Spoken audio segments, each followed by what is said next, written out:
le lave-vaisselle est garanti gratuitement pendant les 2 premières années et l'entreprise propose à ses clients une extension de garantie de 3 ans supplémentaires.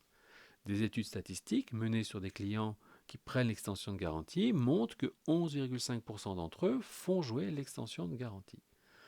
On choisit au hasard 12 clients parmi ceux ayant pris l'extension de garantie. On peut donc assimiler ce choix à un tirage au hasard avec remise, vu le grand nombre de clients.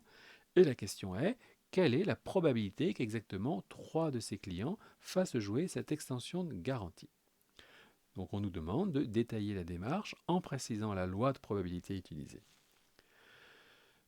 On commence par un rappel. Si l'on répète n fois une expérience de façon identique et indépendante, avec juste 2 issues possibles, succès ou échec, alors la variable x correspondant au nombre de succès obtenus suit une loi binomiale de paramètres n, le nombre de répétitions, et p, la probabilité sur une expérience d'avoir un succès. Donc, dans un premier temps, définissons une variable aléatoire spécifique à cette question, soit n, la variable aléatoire correspondant au nombre de clients qui font jouer l'extension de garantie. Puis dans un deuxième temps, définissons l'expérience réalisée. On définit donc une expérience. Parmi les clients ayant pris l'extension de garantie, on choisit un client et on étudie s'il fait jouer ou non l'extension de garantie. Avec ces données, il est alors possible maintenant d'établir la loi de probabilité et ses paramètres. Donc on répète 12 fois l'expérience de manière identique et indépendante, et à chaque expérience, la probabilité de succès, le client fait jouer l'extension de garantie, est 11,5%. La variable n suit donc une loi binomiale de paramètres n égale 12 et p égale 0,115. En utilisant la calculatrice, on peut déterminer la probabilité que 3 clients exactement fassent jouer l'extension de garantie, c'est-à-dire P de n égale 3. Et on trouve que c'est à peu près égal à 0,111 à 10 puissance moins 3 près. Donc voici les démarches à effectuer avec deux types de calculatrices pour trouver donc ce résultat de P de n égale 3.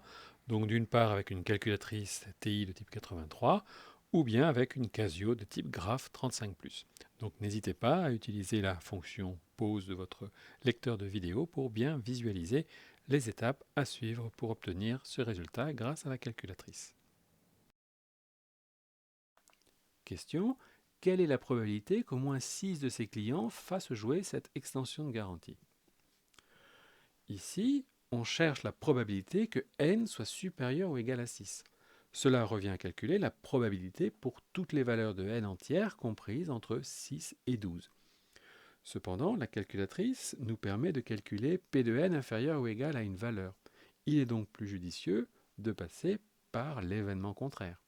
Rappel, attention, ici n est une variable aléatoire discrète. Donc l'événement contraire de n supérieur ou égal à 6 est n strictement inférieur à 6, c'est-à-dire n inférieur ou égal à 5. Donc on cherche P de n supérieur ou égal à 6, c'est égal à 1 moins P de n inférieur ou égal à 5. Grâce à la calculatrice, on peut déterminer que P de n inférieur ou égal à 5 est environ égal à 0,9988, ce qui nous permet d'écrire que c'est égal à 1 moins 0,9988, et après calcul, on trouve que c'est égal à 0,001 à 10 puissance moins 3 près.